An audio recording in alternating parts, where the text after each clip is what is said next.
Bagi Tuhan segala pujian, pengucapan syukur dan terima kasih kami naikkan kepada-Mu Bapa, karena hati kami hanyalah percaya kepada-Mu, karena segala galanya bagi kami adalah datangnya daripada Bapa. Berkati penyembahan dan pujian umat-Mu, berkati kesaksian, dan saatnya kami menerima firman-Mu. Urapi firman-Mu, urapi hamba-Mu, dan berkatilah umat-Mu dengan firman-Mu. Dalam nama Tuhan Yesus. Haleluya, haleluya. Semua kita dalam Tuhan berkata amin. Puji Tuhan. Baik, kita lanjut dalam firman Tuhan dari surat Roma pada pasal yang kedua. Kita akan membaca ayat yang keempat. Surat Roma pada pasal yang kedua pada ayat yang keempat. Baik, kalau kita sudah dapat Roma pasal 2 ayat yang keempat, mari kita sekali lagi bangkit berdiri menghormati pembacaan firman Tuhan. Kita baca bersama-sama Roma pasal 2 ayat yang keempat, 2, 3. Maukah engkau menganggap sepi kekayaan kemurahannya, kesabarannya, dan kelapangan hatinya? Tidakkah engkau tahu bahwa maksud kemurahan Allah ialah menuntun engkau kepada pertobatan? Semua yang percaya berkata amin. Puji Tuhan, selamat ulang tahun buat Mama Dina yang Tuhan berkati, beri kekuatan, kesehatan, perlindungan, dan umur panjang. Saudaraku, malam ini kita akan bicara tentang kemurahan Allah yang begitu besar sekali. Dalam Roma pasal 2 ini ayat yang keempat dikatakan, maukah engkau menganggap sepi? Sepi itu sama dengan sunyi. Tentang apa? Yang pertama, kekayaan kemurahan Tuhan. Yang kedua adalah kekayaan kesabaran Tuhan. Yang ketiga adalah kekayaan kelapangan hati Tuhan. Jadi saudara-saudara yang kasih dalam Tuhan, dari ayat ini kita lihat bahwa ternyata Tuhan kita adalah Tuhan yang kaya dalam kemurahan, kaya dalam kesabaran, kaya juga dalam kelapangan hatinya kepada kita atau kepada manusia. Saudaraku, apakah maksud dan tujuan daripada kekayaan kemurahan Tuhan, kekayaan kesabarannya, kekayaan kelapangan hati Tuhan? Pada kalimat yang kedua ini, tidakkah engkau tahu bahwa maksud kekayaan kemurahan Tuhan, kekayaan kesabaran Tuhan, kekayaan kelapangan hati Tuhan adalah menuntun engkau atau menuntun manusia kepada pertobatan. Saudaraku, jadi Tuhan yang kaya dalam kemurahan, kesabaran, dan kelapangan hatinya itu adalah memberi kesempatan, ruang, waktu, tempat kepada manusia untuk sebetulnya adalah untuk bertobat kepada Tuhan. Dan ketika orang menyia-nyiakan kekayaan kemurahan, kekayaan kesabaran, dan kekayaan kelapangan hati Tuhan ini, saudara, tentunya akan berakibat pula kepada saudara yang kasih dalam Tuhan, kemurkaan atau penghukuman Tuhan yang tidak ada. Juga saudara yang kasih dalam Tuhan, saudara, tidak ada pula batas waktunya, saudara yang kasih dalam Tuhan. Iya. Nah, kadangkala saudaraku, antara katakanlah pandangan atau pikiran atau daya kita, saudaraku, berbeda dengan kehendak Tuhan. Saudara yang dikasih dalam Tuhan, karena kecenderungan kita manusia adalah tidak sabar, punya limit waktu, saudara yang dikasih dalam Tuhan, yang terbatas. Tetapi Tuhan, saudara, adalah Tuhan yang sangat kaya dalam kemurahannya, sangat kaya dalam kesabarannya, dan sangat kaya dalam kelapangan hatinya untuk membawa atau memberi waktu kesempatan kepada manusia, saudara yang kasih dalam Tuhan, untuk datang kepada Tuhan dan hidup di dalam pertobatan. Iya. Sehingga itu pun, saudara yang kasih dalam Tuhan, ada waktu langkah-langkah yang Tuhan beri dengan bersifat, saudaraku, teguran-teguran. Bisa berupa sentilan-sentilan, saudara. Bisa berupa, saudara yang kasih dalam Tuhan, cobaan-cobaan, sakit, penyakit, penderitaan. Itu pun, saudaraku, bertahap. Tidak langsung satu kaligus selesai begitu, saudaraku. Tidak. Allah ada teguran pertama, ada teguran kedua, ada teguran ketiga.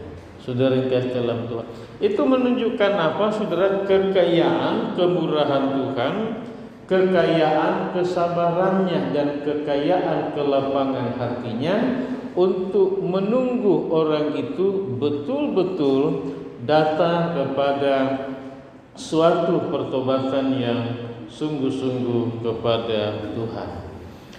Baik, kita buka Alkitab kita dari surat Efesus pada pasal yang ke-1, pada ayat yang ke-7 dan ayat yang ke-8. Surat Efesus pasal 1 ayat 7 dan ayat yang ke-8. Baik, saya baca ayat yang ke-7 dan jemaat Tuhan membaca ayat yang ke-8 demikian.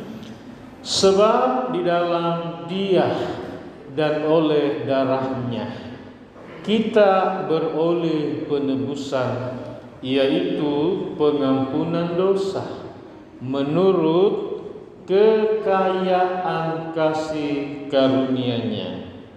2, 3.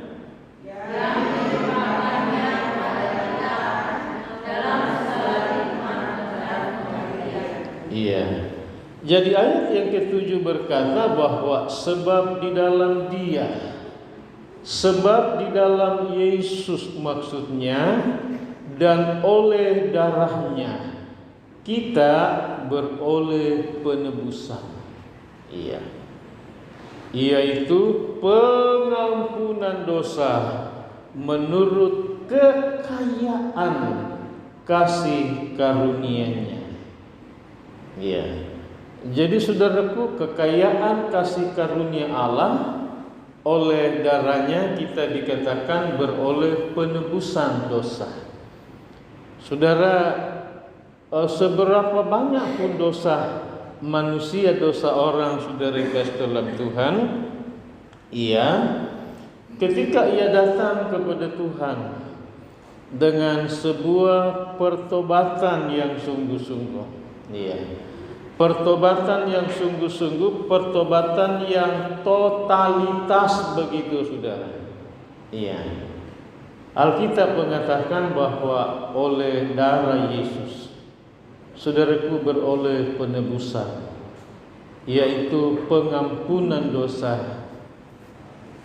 menurut kekayaan kasih karunia Tuhan yang tidak terbatas itu, saudara.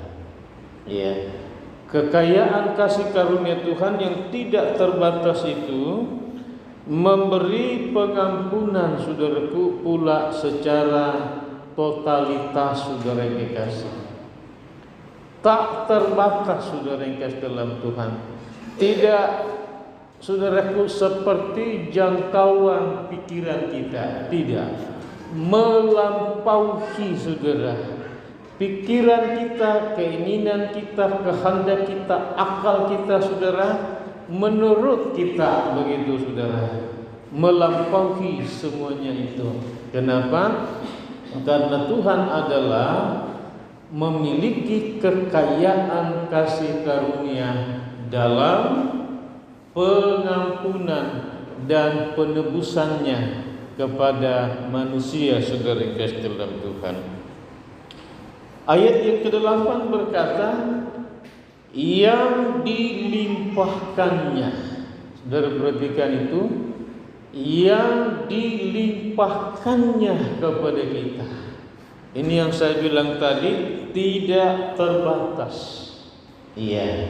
Kemudian itu dilimpahkannya kepada kita dalam segala hikmah dan pengertian. Ternyata, saudara kasih dalam Tuhan, kepada kita pun dalam kelimpahan kasih karunia Tuhan itu, saudaraku, diberikan juga kepada kita, dikatakan dalam segala hikmah dan pengertian.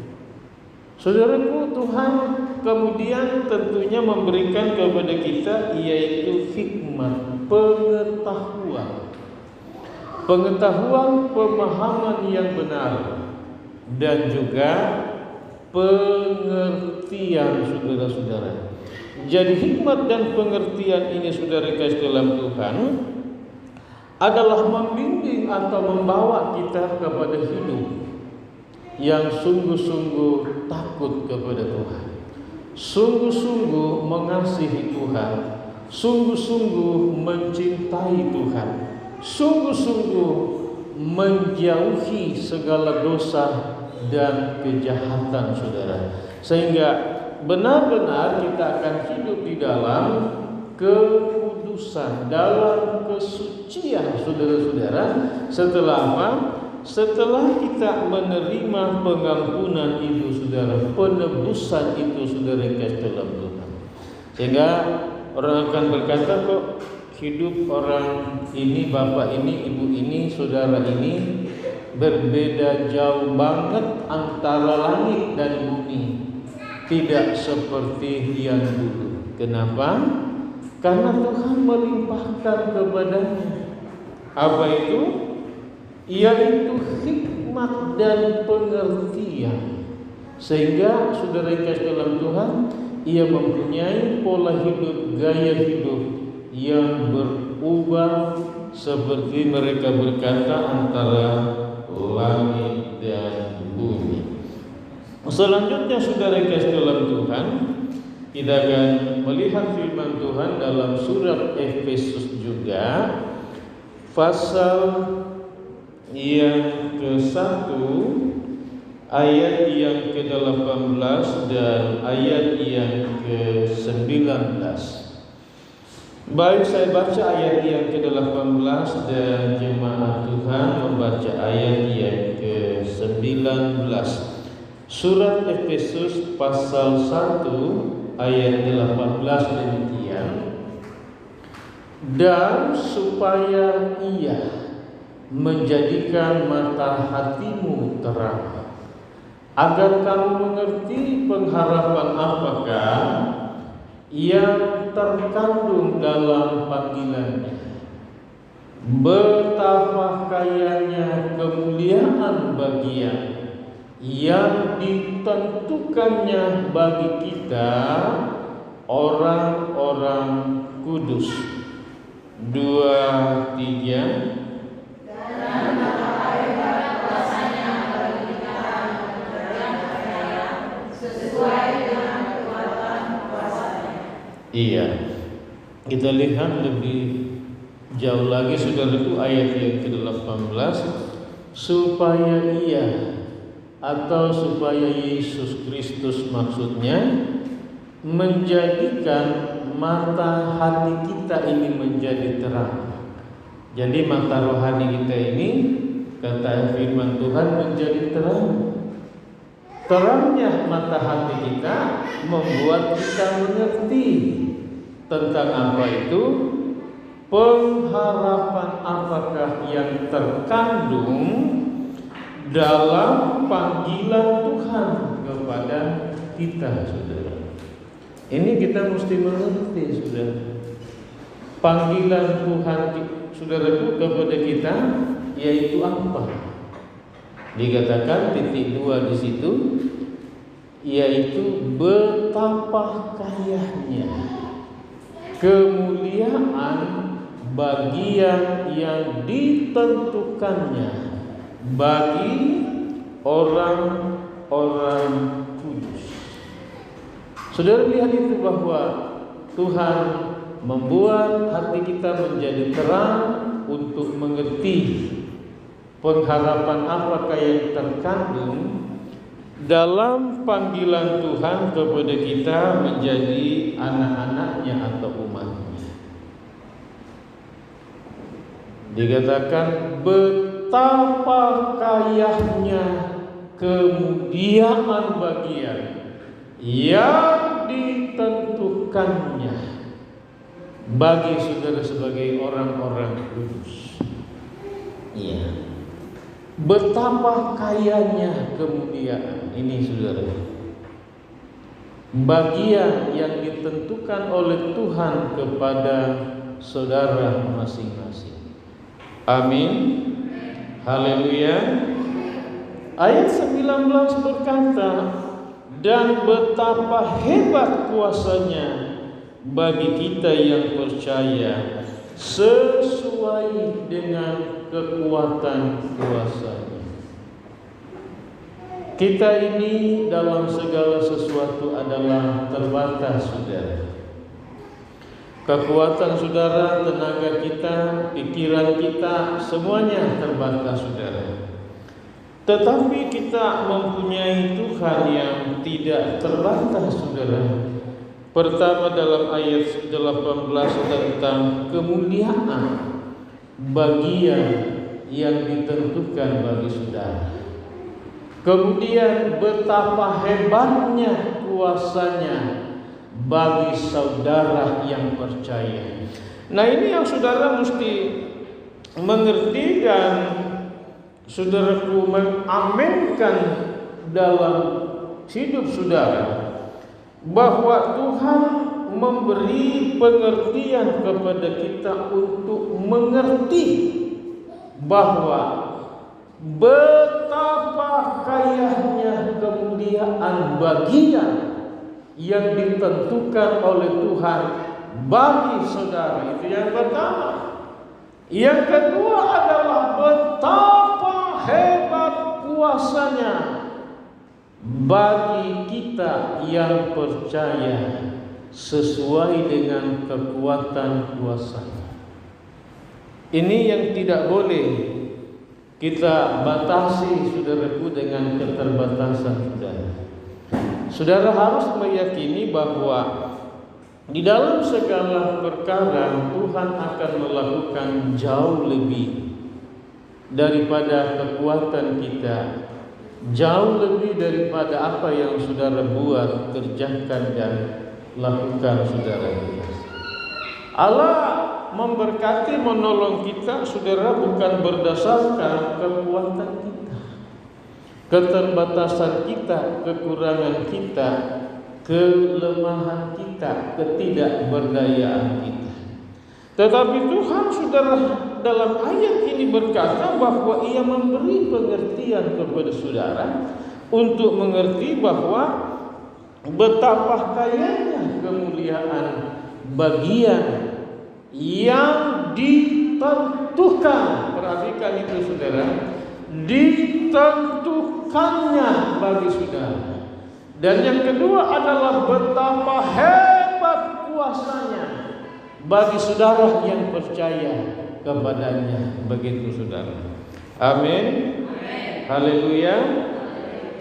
Kita akan melihat contoh saudara itu tentang Paulus. Iya. Dalam Efesus pasal yang ketiga ayat yang ke-8. Kita baca bersama-sama Efesus 3 ayat yang ke-8. Kita baca 2, 3. Kepadaku yang paling hina di antara segala orang kudus telah dianugerahkan kasih karunia ini untuk memberitakan kepada orang-orang bukan Yahudi kekayaan Kristus yang tidak terduga itu. Saudaraku, kalau kita lihat latar belakang Paulus dalam Alkitab, Kisah Para Rasul adalah Saulus. Saulus ini, saudara kasih dalam Tuhan, adalah orang yang keluar masuk rumah orang pengikut Yesus dan memasukkan ke dalam penjara, bahkan membunuhnya, saudara. Iya. Sehingga dia bilang dalam Efesus pasal 3 ayat 8 ini, kepadaku, kata kepadaku itu adalah menunjuk kepada pribadi Paulus. Paulus yang bagaimana? Yang paling hina di antara orang-orang kudus. Mengapa dia berkata bahwa dia adalah orang yang paling hina di antara semua orang kudus? Karena dia pembunuh orang Kristen, dia pembunuh pengikut Kristus, dia penganiaya pengikut Yesus, dia yang memenjarakan orang-orang Kristen di Yerusalem, di Galilea, di Samaria, di Damsyik dan sekitarnya, saudara kasih dalam Tuhan. Sebab itu dia bilang, aku ini yang paling hina di antara semua orang kudus. Kalau menurut ukuran kita, ini orang gak pantas. Kenapa gak dimatiin saja Tuhan begitu, saudara, kan? Biar habis semuanya. Saudara, kita tadi sudah belajar tentang kekayaan, kesabaran Tuhan, kemurahan Tuhan, kelapangan hati Tuhan, saudara. Iya. Dia berkata telah dianugerahkan kasih karunia ini kepadanya. Bukan cuma kasih karunia, pengampunan, penebusan, keselamatan kepada Paulus, saudara, tetapi dia katakan untuk memberitakan kepada orang bukan Yahudi kekayaan Kristus yang tidak terduga itu. Saudara, pertama adalah penebusan, pengampunan bagi Paulus. Yang kedua adalah Tuhan ternyata memberi kekayaan kasih karunia kepada Paulus untuk menjadi pemberita Injil atau rasul bagi orang-orang di luar Israel atau Yahudi. Jadi Paulus ini menjadi rasul atau penginjil bagi orang-orang non-Yahudi. Kalau Petrus itu adalah rasul khusus untuk, saudaraku, orang-orang Yahudi. Paulus, saudara kasih dalam Tuhan, untuk orang-orang non-Yahudi. Iya, kasih karunia untuk memberitakan kepada orang-orang bukan Yahudi kekayaan Kristus yang tidak terbatas itu.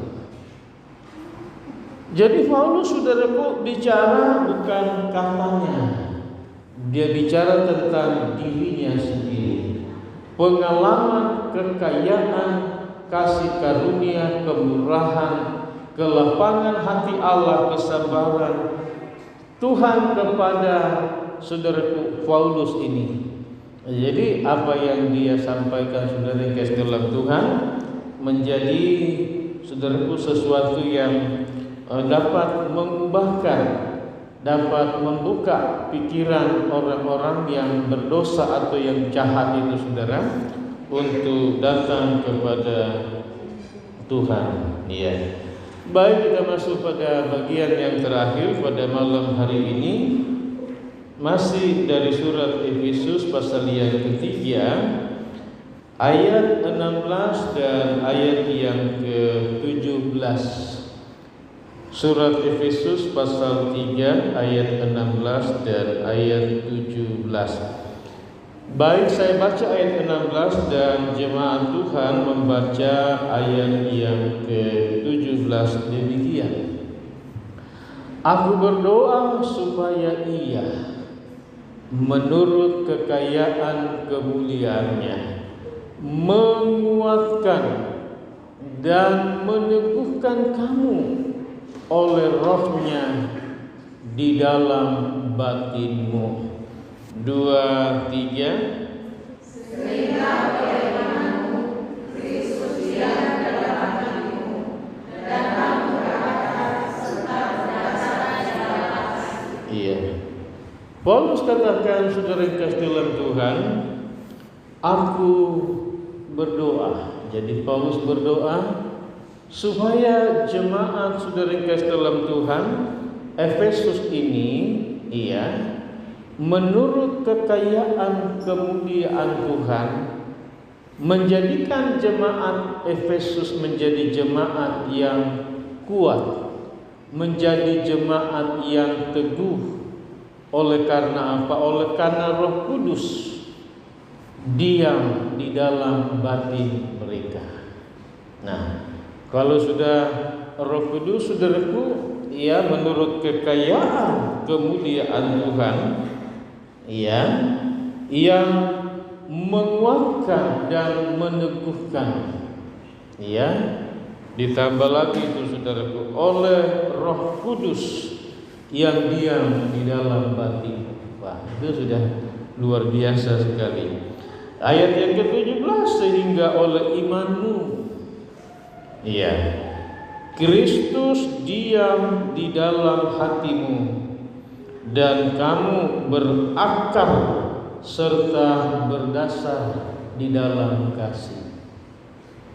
Saudaraku yang diberkati oleh Tuhan, oleh iman saudara dikatakan Yesus diam, tinggal berada di dalam kita, saudara.